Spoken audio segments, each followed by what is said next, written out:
Pep Talk UK, Pro Beez once again. Remember, subscribe. And I'm delighted to be joined once again with the notorious Tyan Booth. Hey, you know what? You could tell I've been listening to too much Biggie, innit? Too much Biggie Smalls, man. Yeah, that's what I mean, though. Like, I've been watching a lot of, Biggie Smalls documentaries and Tupac, and I've got more interested in rap music than boxing, recently. Nipsey Hussle, stuff like that. Trust me. That's Dr. Dre, getting a divorce and his wife trying to get $2 million out of him a month. I mean, a week. It's either a week or a month, but it's a lot. You know what I mean? So, rap stories. They're more interesting for me right now, than boxing. Eddie Earn put on a little fight camp, which was quite good, but yeah. Fight camp's definitely... you know what? I need to diversify my channel as well, because like if you sit around waiting for boxing, it's not really... I see you've kind of delved into football as well. I've seen a few little football videos on your channel. Do you know what I mean? So, the Arsenal fan TV. Yeah, he's got some big numbers on it. Oh, Robbie, massive numbers. What was it 1.2 mil? I think it is subscribers. Are you a big football fan? Yeah, I'm an Arsenal fan. I'm an Arsenal fan. Yeah, you need to jump into that, because I wish I was into football. I'm only into like UFC and boxing in terms of sports. But like, I wish I was into football again, like I was when I was a kid, because that's a much bigger sport. There's more. The numbers are bigger, aren't they? But when I got into boxing at 15, I used to be really into Nassim Hamed at the age of 15. So I just kind of fucked the football off at that stage. And I was just straight boxing. Have you seen his son train down in the Ingle gym? Yeah, I've seen him. I've seen him. But I don't think he's got it like his dad, you know what I mean? Because he was born into wealth, wasn't he? He was born into money, so he probably hasn't got the same hunger, that Nassim Hamed had. We're saying that, like, Eddie Earn was born into wealth, wasn't he? But what he's doing isn't as hard as getting punched in the face and stuff like that, is it? And eating out of small containers. Yeah, you know what? We was just speaking before the camera, before the camera started rolling, and you was talking about a boxing gym that you used to train in, where there was I don't know if you want to name him, on camera, it's up to you, but you were saying that, boxing's hard, isn't it? When you retire, you kind of miss that buzz of winning. So a lot of boxers turn to cocaine and all that kind of stuff. Downward spiral, man. It's a downward spiral, man. I think a lot of fighters, they don't think about life after boxing, and if there's nothing set up, then it can be quite difficult, but you've got some guys that are managing fighters as well as fighting. Look at Dillian White's got a whole load of fighters that he's invested into, which is smart. He's thinking ahead. He's a pay-per-view fighter, but he's also got fighters coming through the system as well. A lot of people going on about Babbage at the moment, being a madman. You rate Babbage? That's what you need, though. You need that, that kind of like gimmick or that kind of angle, where you just like, you're a bit interesting. Because, when I used to box, Junior Witter. Yeah. He was a WBC champion, that's a real world title. That's a legit belt, innit? But he don't really get the praise, that he kind of deserved. He was British, Commonwealth, European, and world champion. But I'm not really bothered about him anymore. Do you know what I mean? I've probably got more followers than him on like social media and stuff like that. So you need to have that kind of personality, like a Babbage or like a Dave Allen or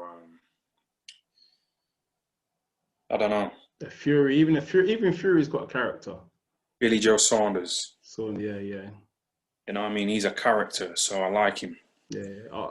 I was saying to a fighter the other day, I said, look, man, you know, this is just entertainment. Some of these things are just entertainment, man. Some of the trash talk between fighters before they get on, it's entertainment to sell the fight. You know, it's entertainment, man. We need to make things interesting, yeah, compelling stories before they actually take place. But some fighters don't want to do that. They just want to train and fight, and that's not enough. You know, a perfect example of that is, you remember that little Prince Patel? Mm. He got interviewed, yeah, by, I think it was IFL. Yeah. And he was talking about how women go to his fights, you know, because they want to fuck him.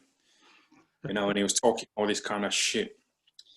But he kind of got his name out there. And when I went to the gym, you know, the Ingle gym, people were talking about him. You know, in the changing rooms, people were talking about him and mentioning him. You know, he hasn't done anything in boxing. But, you know, because he spoke a lot of shit, his name was out there. And he wasn't even all that good. But he seems to have vanished, you know, since then. He's boxing for African titles, but he's not even African, is he? He's fighting for he's like an African Union champion. Do you know, you just give me an idea. I'm gonna get you and Prince Patel in the same Zoom call, because it's been a while since I spoke to Prince Patel. I'll make it happen, man. That'll be entertaining. It's like he hasn't capitalized, you know, on his little bit of fame that he got. It's crazy, man. You mentioned the Ingle gym. Did you see the story from Amir Khan that Kell Brook has been avoided him when he signed to Matchroom? Did you see it?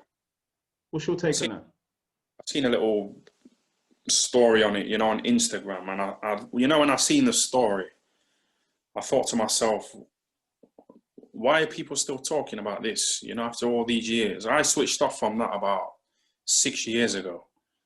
You know, about 6 years ago, I was stood next to Kell Brook, you know, at an amateur show, because the Ingle gym, they had an amateur show. So, you know, me and Kell went down to watch the amateurs, you know, from our gym box. And this woman went up to Kell and she said to him, when are you fighting Khan? You know, and Kell said, oh, I'm getting so sick of that question now. But he didn't say it to the woman. I think she just said it and like walked off. You know, she said it as she was passing him. But he said to me, oh, I'm so sick of that question now, you know. And that was like 6 years ago. So, you know, like articles coming out nowadays about that fight, it's just so old news, isn't it? It's old news. I don't know how people are still talking about it. I'm not talking about you, because I've seen the article today as well, but it's like, why is there an article written about it now?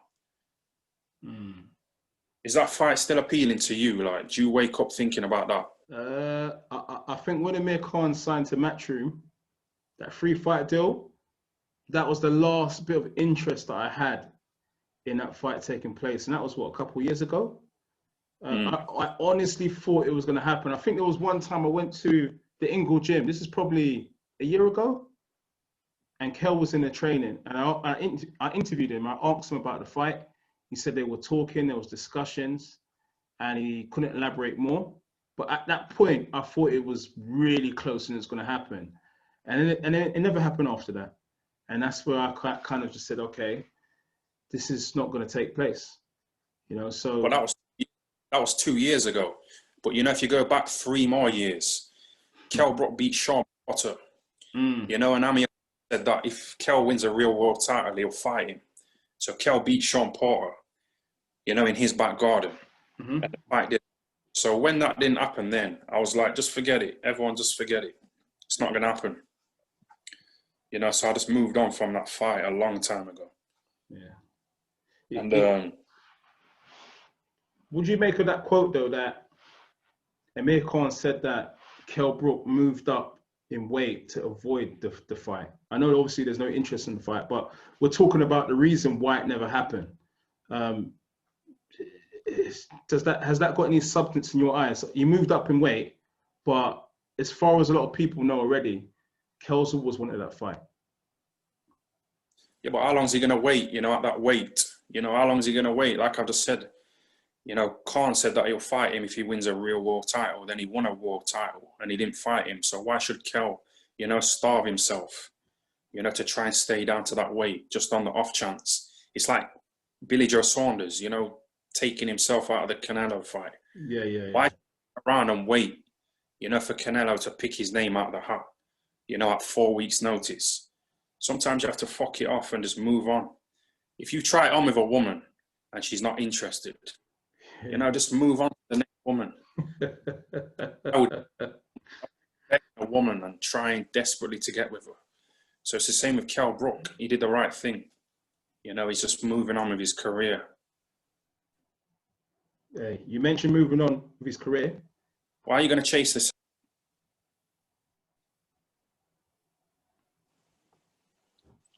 So, Tyan, can you hear me? Sorry, you mentioned moving on with his career.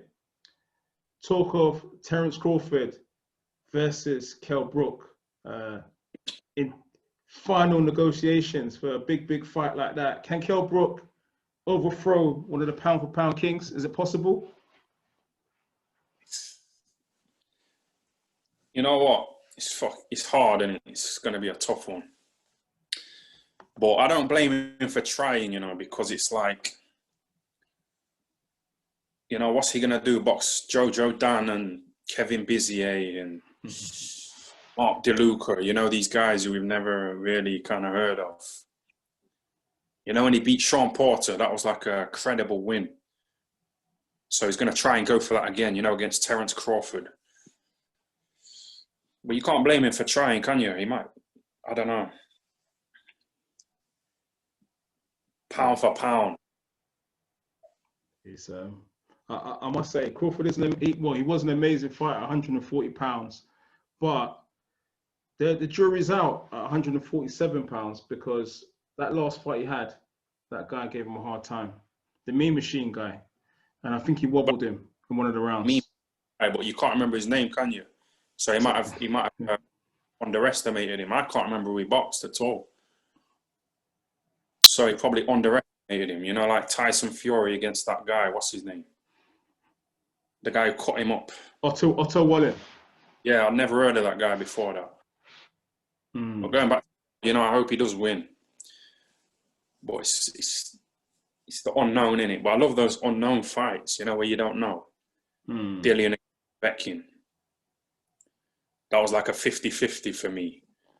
And it was a 50-50, you know, until that punch. It was, hey, that was a big shock. You know, that was a big shock, you know, in terms of, it wasn't a big shot, it was a big shot in terms of how it transpired. But prior to the fight, a lot of the guys who know boxing know Povetkin's a dangerous guy. You know, if you look at even these past 4 fights, you can see he's hanging with younger fighters, with top fighters, and he's giving them a hard time. And he's also getting results. You see him take out David Price. You saw against Hughie Fury, he was in charge, he bossed that. You saw against Michael Hunter, he came back, miraculously came back after Michael Hunter looked like he was just gonna just wipe him out. It's that guy, man. Is, yeah. People underestimate boxers, you know, based on their age, but you don't really know their age properly because it's like, you know, most of the damage is done in the gym, you know, sparring wars every day. But you know, like in our gym, the Ingle gym, we only really spar to the body. So there's no real miles on the clock. Do you know what I mean? So like, you don't really know what Povetkin's doing behind closed doors. You don't know what he's working on. He might just be body sparring. So he might be really fresh. You know, he might not drink alcohol, you know, like this. He might just be teetotal. So he might be biologically younger, you know, than he is. But there's some young fighters, you know, who just go out drinking as soon as the fight's over. Yeah. Adrian Broner. Yeah. I've been watching a lot of that guy, you know, on the Breakfast Club. Yeah. know about those kind of channels, innit? Yeah, yeah. Charlemagne. Yeah, come on, man. Charlemagne, Angela Yee, DJ Envy. You Those know? are the channels. You know that Charlemagne the God said to Joshua, I think Deontay Wilder knocks you out. How refreshing is that to hear an interviewer say that to Joshua? I know it's not easy for people like you and Coogan to say that to him, because like the Breakfast Club, that's like a rap channel. Yeah, yeah, yeah. Joshua fucked them off. You know, they've got a load of rappers to interview. They're not bothered. Yeah, I So think, but Charlemagne, even with the rappers, he just always says his opinion. It's got him into trouble because I think, did he not get chased out of the radio station one time? yeah, It's he got got. him into trouble, but that's his character. It's Charlemagne. He says what he wants. That's But like, you Charlemagne. remember when we went to Joshua's gym, Anthony Joshua, and he put it on me. What was I that, a could year well, ago? Yeah. I well have got smacked up there and then, you know. But you know the money involved would have been a nice. Hey, So I'm man. wondering, worth it. I don't know if it was worth it. So what happens if you see Joshua, I don't know, in the near future? What happens? You gonna shake hands? You know what though? I seen him like, Oh, you saw him? before he bumped, before he put it on me when you was there. All right. I seen him about a year before that, in the Ingle gym. Mm. Because I was sparring with Kell Brook. And Joshua came in there to spar with a heavyweight called Richard Towers. Mm-hmm. So when I was sparring with Kell Brook, Joshua was stood there watching because he was sparring afterwards. Oh, okay. So, when I had a good spar with Kell as well. So, afterwards, Joshua came up to me and we were talking for about 20 minutes. And this is before he was like, the big name that he is now. He was probably British champion. Mm. I don't think he boxed Dillian White at that point, but he was still a big name. And we were talking and I thought, you know what, I like this guy, This is a good guy, yeah, I like him. There was like a good vibe. But then obviously I set up a YouTube channel and I just talk a load of shit. So I probably said a few derogatory things about him.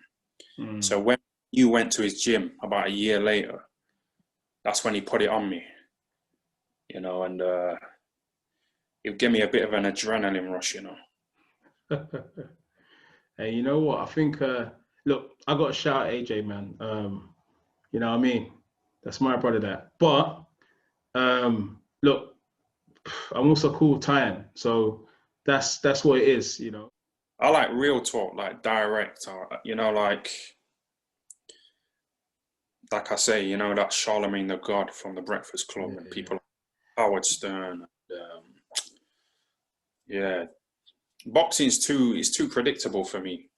But you know what it is? I feel like it depends on the level that you're at, innit? I feel like if you're at the top, you can kind of do what you want. But if you're still growing, I feel like you still need to move in a certain way. You see what I'm saying? So you've got to be balanced. Yeah. I'd say that's the opposite, because somebody like Johnny Nelson, he's at the top, isn't he? Like in terms of media, he's got that fancy job on Sky Sports. Mm-hmm. He's getting money. He's probably getting his travel paid, his accommodation. Do you know what I mean? So he's at like the top level, boxing media. Mm-hmm. I'm not at that level. But me being at this low level, I can kind of say anything. Like on Sky Sports, he's got to be a certain way. So he's got to be more censored. Of course, yeah. Media friendly, which I would be willing to do, if I could get a job like that. Yeah, but there's room for everyone, though. There's room for everyone. Like, I can pay you with Ade. Do you know Ade? Boxing with Ade? Ade is kind of like you. He just says what the fuck he wants. The thing with Ade, Ade don't hold back. I'm gonna get Ade on the same. We're gonna do one with Ade. Yeah, Ade is he does work for Sky and Talk Sport now, but he just says what he likes. He actually just calls it as he sees it. He doesn't care. He actually does not care. Yeah, I seen a video of him, and yeah, he's good, man. Yeah, I think someone asked him to have me on his channel. Yeah. And I don't want him on the channel, because I don't think he's real. Ade said that. Yeah, because you know that Umar. Mm-hmm. Umar said he thinks that I'm putting on an act. Do you know what I mean? And Which my Umar? video. You know Umar, IFL Umar. Oh, okay. Because he went on that Addy show, didn't he? Oh, okay. I didn't know that. Hold up. Yeah, I didn't. people send me clips and stuff like that. So, there's no beef or anything like that. But I'm just saying, like, I'm in my 30s now, yeah? Mm. I've met Umar twice for about half an hour each time. So, for him to like say that I'm fake and I'm putting it on, he can't really be saying that because you don't really know me like that. I've met him, in like 30 odd years. But yeah, it's up to him, innit?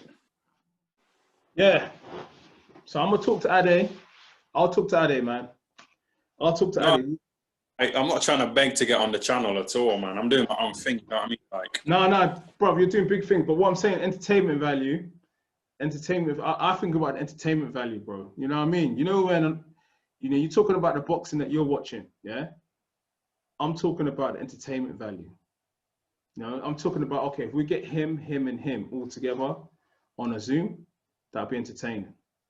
We'll do a pep talk, man. It's all good. who's the biggest name you've had? You've had Joshua, but I mean, like, you used to do that Double D podcast. Is that still going on, or is that kind of over now? Yeah, it's kind of discontinued at the moment because it's hard work, man. We were doing it in a studio, and we were always like setting up times and dates and trying to get guests, things like that. Are hard work, but we had planned to do it for a certain amount of time. You see what I mean? I think you were on was it the third or fourth episode? I think you were on the fourth episode in Battersea Park. I was there like 3 weeks ago, and it brought back memories, man. I saw that bench. Yeah, I remember that. Yeah. It brought back memory. It was a good show, but like I said, it's just I think when people got different schedules. And that's what it is. And that's why it was difficult to nail down all the time. It's a lot of hard work. Like it's a lot easier. When you can pick up, like obviously you can sit in front of your webcam and just do your videos, right? Just like that. You don't need to organize nothing. And for me, I can just pick up the camera and then go to a gym. That's easy.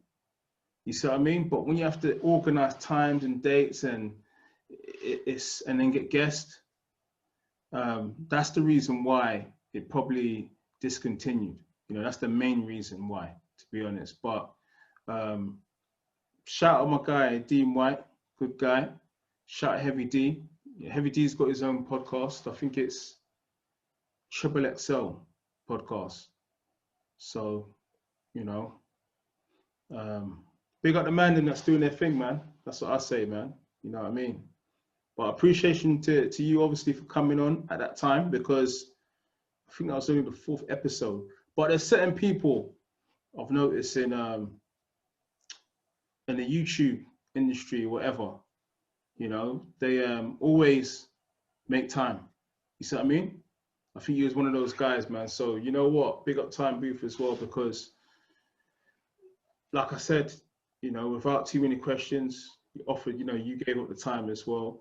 There's a few, that have done that. So We were supposed to do a video, just after Dillian White lost to Povetkin. You messaged me asking me to do like a video chat, as soon as that fight was over. Yeah. Even when that was over, you messaged me saying, "Are you ready to go?" Yeah. But like, after big events like that, kind of like shock events, a bit like Joshua won. When I watched that fight, I watched it in a bar, Joshua Ruiz won. And I was like shocked. And I was with a few people and they were like talking to me, but I wasn't really listening because it was a bit of a shock, to my system. And they were asking me about the fight, Joshua Ruiz won when Joshua got stopped. And it was like a big shock, to lose to that little fat cunt, Ruiz. So my responses to them wasn't that good, when they were trying to talk to me about the fight. So when you kind of scheduled, an interview with me just after the Mike Povetkin fight, I was still a bit like, I don't know what to say, you know. Kind of, we got over it a bit now, haven't we? We've got over it. Yeah. But it was a bit like, fuck you now, what's just happened here? Yeah. I think the shock factor is like, you see Dillian White. Dillian White, I will say like he's one of us. Do you know what I mean by that? He's one of them guys. He's not been given he's not a corporate PC guy. He's one of the guys from the street that has worked his way into position. You see what I mean? And it's kind of like the people's champ, if you know what I mean. He's worked his way into position. He's waited for donkeys to get into position. So I think all the people that can kind of resonate where he's come from and how hard he's worked, they felt it that night, that defeat that night. You see, do you know where I'm coming from? Like I said in my video last week, you know, Dillian, he said that he used to stand outside of leisure centres, you know, trying to sell tickets half an hour before his fights, you know, to try and pay his opponent. So he might not even have got paid from that. He might have just had to pay his opponents. But that's the kind of thing that kind of put me off boxing. You're trying to sell tickets to pay your opponent. And sometimes pay the promoter like Eddie Earn to get on the show. So sometimes boxers, they fight, but they go into debt, you know, to get on a show because they have to pay their opponents. They have to pay their managers, their trainers. You have to pay the promoter sometimes, you know, to get on the show. You have to buy tubs of protein powder. You have to spend £600, you know, on a medical, you know, brain scans and stuff like that, blood tests. So, you know, to go through all that on top of training hard, on top of dieting, on top of getting punched, you know, it's a lot to go through. So, you know, for Dillian to go through it and become a multi-millionaire, he's boxed on about 5 pay-per-view shows. You know what I mean? So for him to do well financially and to beat all those guys, you know, when he was on a good run, you see, when he was on a good run, he would message me, you know, on Instagram saying, how you doing, bro? You're good, yeah? Do you know what I mean? You know, when he was at a good level. I'm not saying he's down to a shit level now, he lost. But, you know, when he was on a winning streak, you know, he'd still, like, message me saying, how you doing? And it's the same with Billy Joe Saunders, you know, offering me, like, money so I can get back in the ring. Even though I could afford to pay it myself, you know, the fact that he offered to pay my fine when I got banned from boxing. You know, I'm appreciative of these kind of guys. So they're probably my 2 favourite boxers right now, Billy Joe Saunders and Dillian. Who are your favourite boxers right now? In terms of entertainment, you know, I look at them in different categories. Entertainment, skill, there's different ways that I look at it. But in terms of favorite boxers, I think there's a few. I like the technical fighters. I like Errol Spence Jr. I think he's a monster, 147 pounds. Crawford, one of the best fighters that I've seen live. Literally, when he fought Amir Khan. Sorry? I think he'll beat Kell Brook. Crawford. Yeah. Crawford still needs to prove himself at 147 pounds.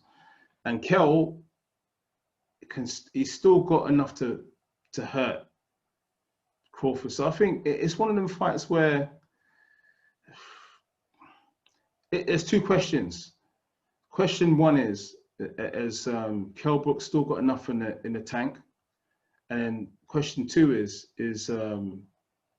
Terence Crawford, you know, is he really good at 147 pounds? Yeah, he was good at 140, but is he good at 147? He hasn't really fought no one at 147. Spence has been banked. What's that, welterweight, yeah? Yeah, he's welterweight. They're both welterweight, 147. So, yeah, but Kell's about 34 years old now, isn't it? So you have to come down in weight when he's a bit older. It's going to be tough. But Povetkin just showed everyone that, look, you know what? If you stay in the gym, you eat right, you're still hungry, anything can happen. Well, that's it. We don't. Boxers have been doing outside of the gym. This is what I mean. Like, where I started to mess up because I'd go to the gym Monday to Friday, you know, and train hard. And then like on Saturday night, I'd go out, you know, and get drunk and fucking have sex with some slags. That really took me down. It's like, why am I training hard throughout the week just to mess about on the weekend and go and fuck women and get drunk? So you have to, you don't know what they're doing away from the gym, do you? You see little videos of them, you know, on Instagram training hard. Away from those, it's like Mike Tyson, you know, with his little 10-second clip on the pads. You don't know what he's doing outside of that. What kind of weed is he smoking? Got like a weed factory, which is quite interesting. Yeah. Hasn't Shannon Briggs got the same thing? I'm sure he has. Shannon Briggs Started selling this product. I don't know what he's selling. I seen a little packaging with his name on it. But he's branching out. That's what I mean. This is what I'm saying. Like, I probably made more money, you know, from my videos and selling merchandise and stuff like that, you know, than I did in boxing. You know, when I boxed Chris Eubank, I got paid about $2,000. What kind of stupid money is that to get in there with somebody, you know, of that name? He put what's his name? Nick Blackwell. Yeah. Showed him. Yeah. And I'm getting paid some stupid money to get in there with him like that. But I suppose you kind of like, what's that saying that Don King says? You don't get what you deserve, you get what you negotiate. And I didn't really bring anything to the table, you know, as a boxer. Because I wasn't really interesting. I didn't have any gimmicks, you know, like Dave Allen or Prince Patel. What's Chris Eubanks Jr.'s chances against Liam Williams down at the Ingle Gym? Obviously, there's been a lot of back and forth between the guys over the past like month or so. How would you see that fight if it took place? Well, I can only kind of like go from boxing both of those two guys, because I boxed Liam Williams as well. And back in the day? Yeah, I boxed him in probably about 5 years ago. But the fight got stopped, you know, because of a clash of heads. So it only went about 2 rounds. But based on those 2 rounds that I did with Liam Williams and the rounds I did with Eubank, the Eubank fight was easy, you know, until I ran out of steam in the last round. And that's it. Because he's got a good engine, you know what I mean? Because like I've said before, he doesn't have to work. You know what I mean? Like, you know, because of who his dad is. He's never had to go and work in Tesco's or on a building site. So, you know, when you can just have the luxury of just training and then going home and relaxing and recovering, because recovery is a big part of, you know, boxing success. Into train in the morning and then going working on a building site for 10 hours. You can't really train properly. So, you know, the advantages that Eubanks had in life or in his boxing career. To say he's only won an IBO title, that's not really that good. And he's about 31 now, so, you know, I don't rate him. I rate his stamina, you know, his engine. He's got a bit of heart as well, which you can't really teach, but I don't really rate him. I think Liam Williams will beat him. He's mandatory for Andrade's belt, the WBO middleweight title. Andrade is a good fighter, man. He hasn't fought no one, but he's a good fighter. I'll tell you that much. Those mandatories don't really mean anything, do they? Because we know Dillian was mandatory for 3 years. So, you know, how boxing, you know, you got all these belts, the franchise title, you know, the diamond belt, you know, it's a bit stupid now, isn't it? So fighters can easily other fighters. What was the sanctioning fees like for you back in your day? I didn't ever get to that level, you know, where I had to pay big sanction. Yeah. I don't know how much you pay, but that's what I'm saying. That's a good point, you know. You know, all this Joshua Fury business and wants to be undisputed. I don't see why, though, because it's like whoever wins that fight out of Joshua and Fury, they're going to be acknowledged as the best, aren't they? Yeah. I mean, a world champion, but nobody really regards him as a world champion. You know, Chris Eubank Jr. has got that daft IBO belt. No one rates that belt. Who else has got a stupid belt? There's got to be like some kind of IBO Intercontinental Champion or WBO European.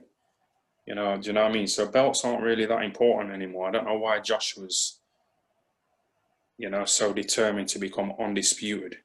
Because even if who's got the other belt? What, at heavyweight? That's what I mean. There's just so many belts. I just can't remember who's got the belts. Yeah, Joshua's got the other ones. Fury's got obviously WBC and Ring, and Joshua's got the others. So who's got IBO? So I think Joshua's got that. Oh, it's Joshua as well. Yeah, the belts don't really matter, does it? Yeah. But I think Eddie Hearn was saying that if it comes to it, Joshua will drop one of the belts, because I believe they're trying to force him to fight. I think WBO are trying to force him to fight Usyk after Pulev. So all these mandatory fights that he needs to have, he might just drop one of the belts and say, look, I want to fight Fury. And then obviously Fury as well don't get governed by no belt. So it's likely these two they'll just fight. If they need to, they'll just fight and they'll make a lot of money, big money. Yeah, but that's Eddie Hearn talking. You know, he's trying to get people excited. You know, like when he said they've agreed terms. So Eddie Hearn saying Anthony would drop one of the belts. You know, this is what I mean. This is what I mean about boxing. This is why I find it so hard to do videos, because, you know, it's just like a lot of talk in it. It's just talk, man. I want to see fights. 100, man. Are you on your fourth bottle of Echo Falls, yeah? You drink. This is my first bottle. You know, once you start talking about money to people, it starts causing problems, you know what I mean? But ticking along, man, ticking along. You know, oh, you mean what up? Sorry? You know, you mean with the tax man and like baby mamas and all that, man, trying to get that support. That's another video. Yeah, that's Dr. another Dre. video. Dr. Dre, you know, Shane Mosley. Yeah. You know, who he divorced. Yeah. She's trying, like, you know, the money that he made through his boxing career, but it's like, how many punches did he take? How many hills did she run up? Do you know what I mean? How many bust noses did she get from that? It's crazy, man. You just gotta, I don't know. It's all about the right choices, right? Life's all about the right choices. You know, if you meet, you know, say if you're a successful YouTuber, I'm not, but just say if you get to that level where you're getting paid some serious money and you get with a woman and you're with her for about a year and then you propose to her and then you say to her, before we get married, can you sign this prenuptial agreement so you can't get any of my money if we get divorced? You know, it's not very romantic, is it? But it's like you've got to do it nowadays. 100, man. I think just got to kind of, I don't know. I feel like people got to do what suits them in general. You know what I'm saying? And protect themselves. But again, I think a lot of people, they just go with the flow. They don't really think things through. So that's life, isn't it? That's life. But, you know, May, he was on a program called The Howard Stern Show. And I think Mayweather said that some women, they put like holes, you know, in his condoms, you know, to try and get pregnant. Try and get some of that child. Yeah. Says he's like extra, you know, vigilant. He's like really, really on the ball, you know, when it comes to fucking around with these women. Mayweather for money, May. Hey, Tyan, man. It's been you know, it's been good to catch up, man. I'm coming up Sheffield real soon. What are you doing back up? I might go Ingle Gym. I need to talk to them guys. I don't know what day. It might be next week. It could be the week after. And then yeah, man, I'll shout you 100%. All right then, yeah. Yeah. Nice one. Thanks for your time, man. Next time, yeah. Time Booth. Echo Falls. Cheers. Nice one, my guy. Thanks for your time, man. Pep Talk. Subscribe, man.